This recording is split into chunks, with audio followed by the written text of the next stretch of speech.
Hello, and welcome to another virtual author chat at the Poison Pen Bookstore. I'm John Charles, and I'm delighted to have with us today Anne Gabhart, who is visiting us virtually for the very first time.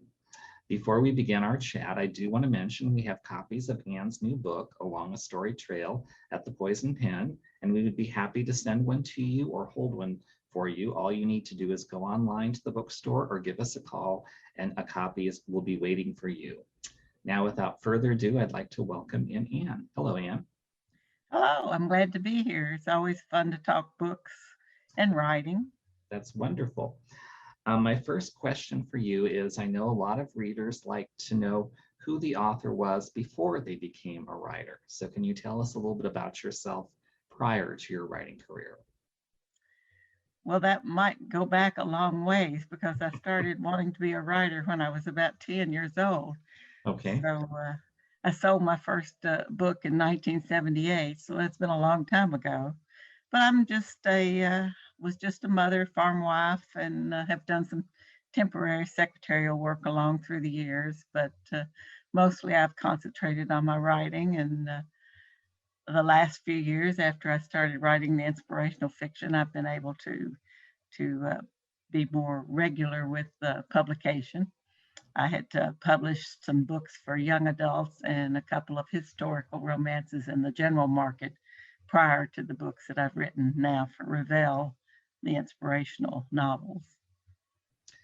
Is it fair to say that you got your start as a writer due to Nancy Drew, the Hardy Boys, and Chickens? It's pretty close because I like the Hardy Boys actually better than Nancy Drew. I always wanted to be a hardy girl. I didn't really want to be a boy, but I always thought it'd be a lot of fun to solve a mystery. But where I grew up out on the farm, there wasn't much mysterious happening. So that's why I started writing my own mystery starring myself, a much cuter, smarter, and much less shy self at the time. But we had a lot of fun with the book, but I eventually outgrew it, started writing short stories while I was a teenager that are hidden away in some drawer and probably will never be found again. And eventually I found out that novel writing was what I really enjoyed doing the most. I read somewhere that one of your first things that you actually wrote for publication as a professional was about chickens. Can you Well, explain? actually, the first income or things that I made money, not exactly money, but chickens. When I was in the sixth grade, I was in the 4-H, and they had a contest that you could write an essay, and the essay would, whoever had the best essay would win 100 baby chicks. Oh, So I won 100 baby chicks by my essay that I wrote when I was in the sixth grade 4-H club. So in a way, that was my first income from writing. let's talk a little bit about your new book, Along a Story Trail. What can you tell those listening in about the book? Well, it's a book that I had written two books set in the Appalachian Mountains about the Frontier Nursing Service previously, and a reader sent me information about the book women, the pack horse librarians. And so I began researching about those and thought, well, I like writing about the mountain people, so this might be a good subject for me to delve into. And the pack horse librarians were very interesting. It was a work program during the Great Depression, and it was a way to put women to work, usually women in the mountains that were destitute or needed special help. And they would take a route into the mountains and carry the books out on a horse or mule. It's sort of like a bookmobile, only by uh, four legs instead of four wheels, and they would carry the books up to the people. So I decided to make my character a bookwoman, and then of course she meets a lot of people along the way, and has a lot of different family uh, relationships too. And you get into the mountains, and the mountain people, they're very family oriented, and so that made the extra into the book to be able to pull into her family and different relations. How do you go about researching your books? In this case, your latest one, do you use certain sources? Do you look at diaries? What is the process about finding those details historical details you put into the book? How do you go about that? Well, normally I like to research in books a lot, but of course now with the internet, you can find so many articles. And really with the book women, I found a lot of articles, Smithsonian, and then I found a treatise or a doctorate that someone wrote about the book women, and I was able to read that even though it wasn't published. And so you can find so many different ways to locate information. I did not find a diary on this, but that is one way that I really enjoy researching, when I'm able to find a journal or a diary that's said at that time. I've done that in previous books. I didn't get to do that in this book, but I enjoyed just finding out about the book women and reading about them. There was a one book that I had that did have personal experiences, talked about the different things that they did. And I used some of those or changed them a bit, but I used several of those in my book that were from my research, where the book women talked about. Well, like the one I have, the my Tansy having her foot frozen to the stirrups, and that was from my research that I had seen that they said that happened occasionally. Um, you have a lot of details in there that are fascinating. One thing that I had vaguely known about, but you brought back to my memory, was the chestnut tree blight that occurred. Right. When I was deciding where to set my book, I went down into Eastern Kentucky and went around to some of the different libraries just to talk to the people and try to decide which place would be the best, and sort of to give the landscape a look to see if it would match my idea of what kind of uh, terrain the bookwoman might be facing. And one of the librarians I met, he told me, he says, well, you can't write a story about that, about the Appalachian Mountains at that time, without talking about the chestnut trees and what a difference it made to the people in the area. So I also researched a lot about those too, and it is amazing how that did affect the people and caused them to have much more poverty than they had had in previously, because they had depended on those chestnuts feeding their stock and also feeding the wildlife that they hunted for food. And then they would take them to town and sell them too. So it was a big difference for them. And chestnut wood's great to build with as well. So there were a lot of things that they were hurt by losing those chestnut trees. And then you had other details about Tansy and her fellow librarians. I had no idea that they would actually make books up by like cutting magazines and things like that. That was new to me. Well, they didn't, while the government paid the book women's salaries, they did not supply any books. They didn't supply the place. The community had to supply room for the library, and then the books were all donated. So there weren't a lot of books in the community. So different places began sending books, and some of the big libraries that would throw away magazines or books after they began to get worn, they would send them then down to the central area in London, and then in London, the people would, that's London, Kentucky, Mhm. the people would distribute them to the different libraries. And sometimes the magazines, when they came in, weren't worth, they couldn't circulate them because they were too torn up. So they began just making books.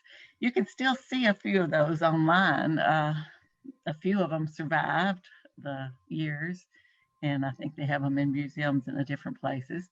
Sometimes they would take birds and or pretty pictures and put poetry. Sometimes they would just talk, put factual amounts about the books, and then they did also gather recipes and quilt patterns to make books of local interest. So that was sort of fun to come across those actual, be able to see those on the internet. There's a strong sense of place in your books, in this case, Appalachia and Kentucky.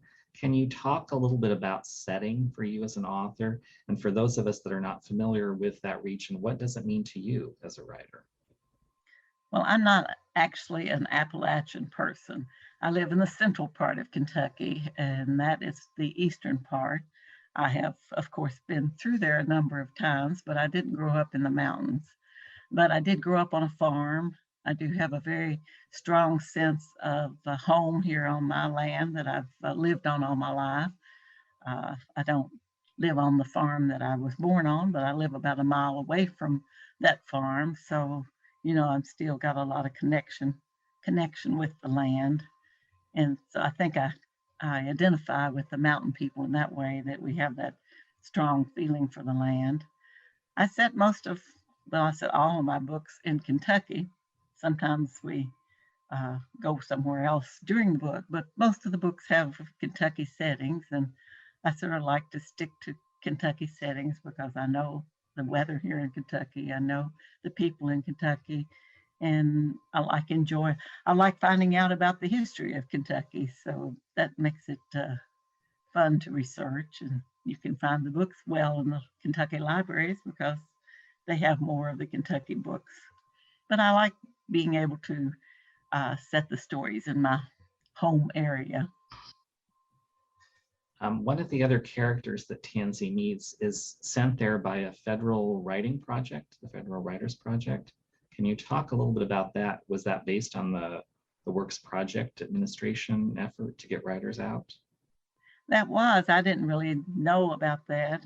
I knew that about the work projects. The post office here in my hometown was built by WPA workers, but until I began researching, I didn't realize that they have such a far-reaching different works.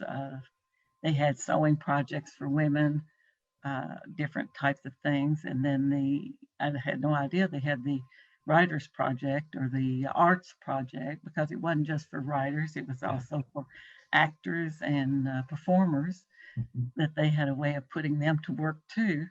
So when I came across that, I thought, well, that would be interesting to send a city boy up into the mountains to interact with my character. Uh, they were the idea was that these writers would go into the area and make like a guide for tourists, and they would tell them about the noteworthy parts of the community, some stories, and then they would send all that into a central location, and then that location would try to put together a guidebook. And I actually bought the guidebook that Kentucky does have. It didn't get published during the Depression. The war came along and kept people from thinking about that as much, but years later it was turned into a guidebook where you can look at each county and they tell you about this or that happening in that county. And so it's sort of a interesting slice of life back from the 1930s and so forth. It's a little different than we would think now, but it's sort of fun to look at. So then they also have the civilian conservation Conservation Corps. corps that was interesting too. And since the book has come out, I've heard from a lot of people.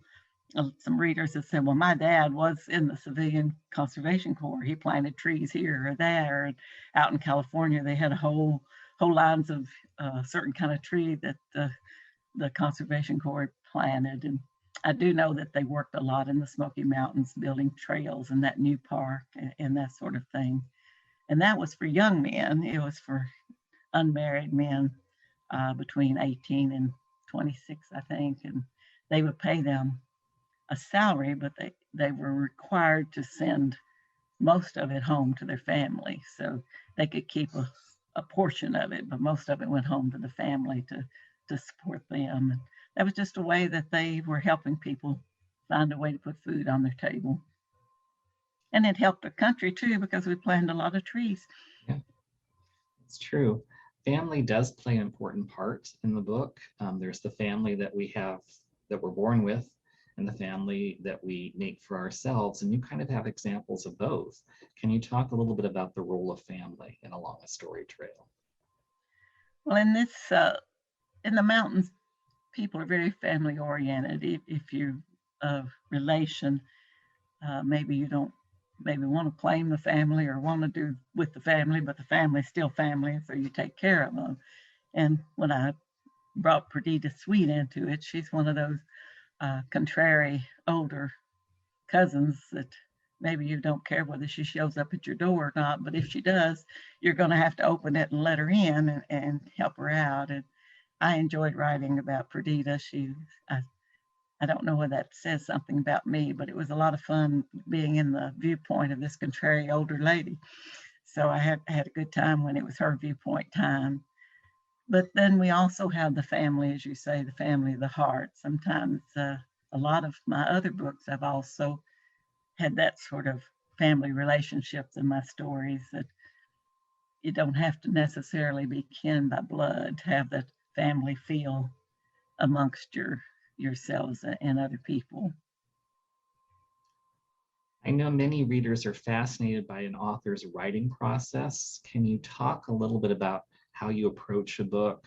Do you usually start with an idea for a character, or is it a plot line that leads you off? Does it vary? Well, it varies. This book was probably I think it's my 36th published book. So with 36 books, I've come at it a lot of different ways. Sometimes it's a setting that begins my what if thinking. I do like the characters to be central. I think my stories are usually pretty much character centered. And so once I have the history, a lot of times the history is also a starting point. Uh, like for this one, I mean, the book women, the path course librarian part was the uh, initial idea. I've also written stories that were inspired by my own family stories and family or my own background. So sometimes that's the beginning point, but then I like to drop my characters down into that particular time of history and see where they want to go with that. And then they generally will take over the story and make a difference. I want it to be realistic to the history of the time, and I don't like changing the history. I mean, I don't want to switch dates, or if it doesn't work out, I have to change my idea and say, well, that couldn't have happened in that year, so I'll have to either have it another year or have something else happen. Um, you have written a number of books and you've been writing for quite a while. If you had the opportunity today to go back in time to when you were first starting out as a writer, what advice would you give yourself about publishing and writing? Have patience, perseverance.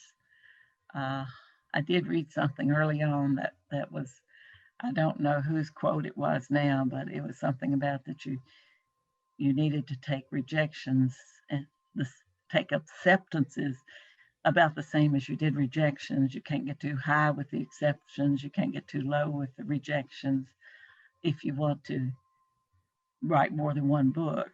I have known people that sort of put all their apples in one basket, but I wasn't that type. Once I got finished with the book, I sent it off to my agent or whatever I planned to do with that particular piece of writing. And then I came up with a new idea and started again. Uh, and that was another thing that I read early on, that a writer had said, that's what you, at that time, we didn't do everything virtually or electronically. We put it in little packages and sent it out in the mail. And she said, well, you send it out to your first guy on your list and you get it back, you send it to the second one on your list and on and on. And by the time it comes back the 13th or 14th time, you should be about finished with the next book. And so that was good advice for me, that I knew that maybe that one wasn't going to work, but maybe my next story would catch an editor's eye. And I think that if you have that desire to write, the most important thing to do is to write. And the second most important might be to read. Reading is really an important part of learning to write. The more you read, it puts those words in your mind, even though you're not going to write the way anybody else writes, but still it's like exercise for your imagination. People are in the sports, they exercise for their muscles. Well, writers need to exercise by reading for their imaginations. I'm glad you brought up reading because something that fascinates me is what other people are reading, what they've enjoyed reading. So would you like to share some books that you may want to think other readers might enjoy? I read a lot of different types of books. I do read in the inspirational market, but I also read in the general market a lot. I enjoyed, just recently enjoyed Water for Elephants. Thought it was a very well put characters. I really, the characters came to life for me. I'm reading one of Laurie Benton's books right now, Many Sparrows. She's an inspirational writer. She's very good at making her characters come to life. I like a book that I can care about the character, that the character does is somebody that I want to have a good turnout for. I enjoyed a little bit of different book, the Guernsey Potato Peel Literary Literary Book Club, or Society, whatever yeah. it was, because it was all written in letters and only letters that she wrote, which was a very interesting way to tell a story. And so I sort of enjoy letters in a book or diary entries in a book. Last editor I had, she said she didn't like letters in books, but I once in a while I snuck some in there anyway. So I really, it seems to be a thing I enjoy reading because it feels closer. And then I'm also reading some nonfiction too. I'm beginning to research on my new book, so I do a lot of reading it in that way to research a new idea. I don't get as much fiction reading as I would like to. I have a whole stack, as I'm sure most readers do, that I just have to go to and try to see what I might want to read next. I hope to read one of Laura Francis' books this summer and some of the others that I haven't read before. I just read a Liz Johnson book, Yeah. I think. Uh, it was more of a romance. I generally like my romances mixed with history or mystery. And so I don't usually write a straight romance either. So when I pick a book, I usually pick one that has a little mystery or has some history in it. So it's just your own individual taste. I've written three mysteries as well. So I grew up enjoying, like you said, the Hardy Boys and other mystery books. So I like the form of writing the mysteries too. I just like to write a story, I think. You have written for young adults. Do you ever plan on going back to that market or? I still have some books that I did self-publish one of my books that didn't find a market at that time, and I enjoyed the young adult books. I have a book half written in my computer that's actually like a fantasy, not science fiction exactly, but fantasy more. Uh, it's only half done. So whether I'll ever get back to that or not, I got sidetracked and writing these inspirational novels in between. But I did enjoy writing for the young adults. I really don't see a lot of difference between writing for young people and adults. It's just a little bit different storyline. Generally, well, I would say a shorter book, but a lot of the young adult books now are relatively long. So it's just according to what the idea presents itself. But right now, I plan to continue writing for adults for a while. One thing that I wanted to ask you, I think there's sometimes this misperception about inspirational fiction and faith in books. What would you tell readers who may not be familiar with inspirational fiction about this genre that they might not be aware of? Well, I don't think a lot of the new writers are not really, they just have a Christian worldview. Mhm. Uh, doesn't have a lot of diff, different Christian in it. It's just in my books, it's according to the book. Some of my books have more faith elements in them, and like River to Redemption, it had a lot of faith element in it. This one had some with Perdita. She had a close relation with the Lord and didn't mind talking about it. And so I think it's the story that adds. I hesitated before I started writing inspirational fiction because I was a little concerned of whether I would be able to do it well. Didn't really want to be preachy. I'm not a preacher. I'm a writer. But once I got into the stories, I decided I like being able to put the character's faith journey in it. And I think that's really all that most inspirational fiction is now. It's just that that's part of their character's life and their faith journey is important to them. I have had reviewers that were not happy with the faith element in books, but you know, you write the story that's laid on your heart, and the readers that like it. The readers that don't. But I enjoy putting the faith element in it, and it's easier to do that, I think, with a historical novel than it is with a contemporary novel. Now, my mysteries, my cozy mysteries, are all contemporary, and it's more of a Christian worldview. There's not a lot of uh, I do have one character that does speak about their faith more, but really it's a mystery, and so it's not that much Christian elements in it. It's just according to the story You and the noted writer, I guess, too. that's true. That's very, very true. You mentioned that you're starting work on your next book. Do you would you like to share anything about that, or is that something that's still under wraps? Well, the one that comes out next summer, you know, most people don't realize how long it takes a book to go from uh, the what if initial idea to the actual being out there on the shelf for a reader to read. Uh, so the one that will be out next summer is I am now editing it uh, after I sent it to the editor, and the editor has suggested ways that I might make it better. And I'm hoping I can make it better because that's what I want to do.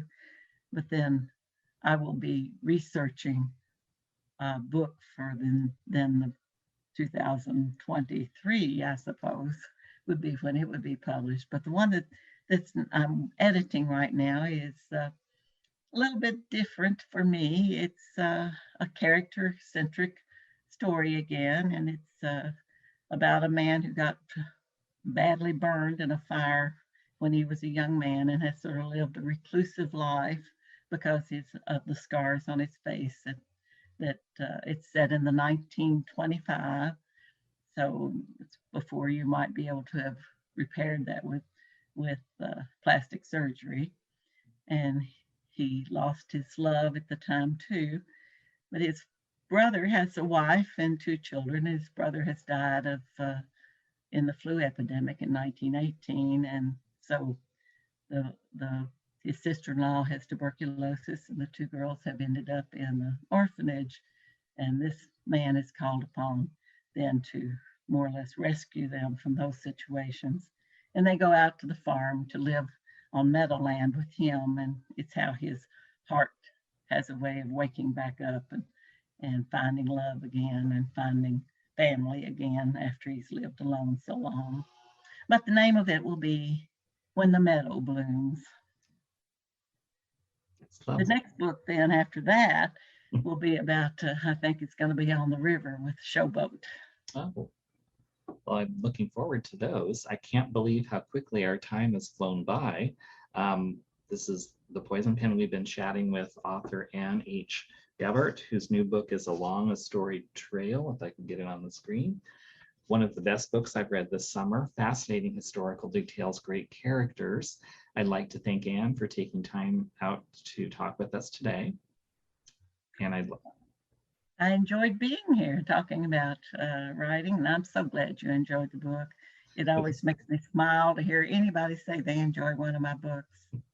it's a terrific read, and I want to thank everyone for tuning in. We'll see you next time, virtually or in person at the Poison Pen Bookstore. Thank you. Hello. We hope you're enjoying our programs and podcasts with authors. We'd like to expand them, and your help would be appreciated. please make a donation at poisonedpenfoundation.org. 100% of the proceeds will go to help connect authors with readers in this difficult time. Thank you.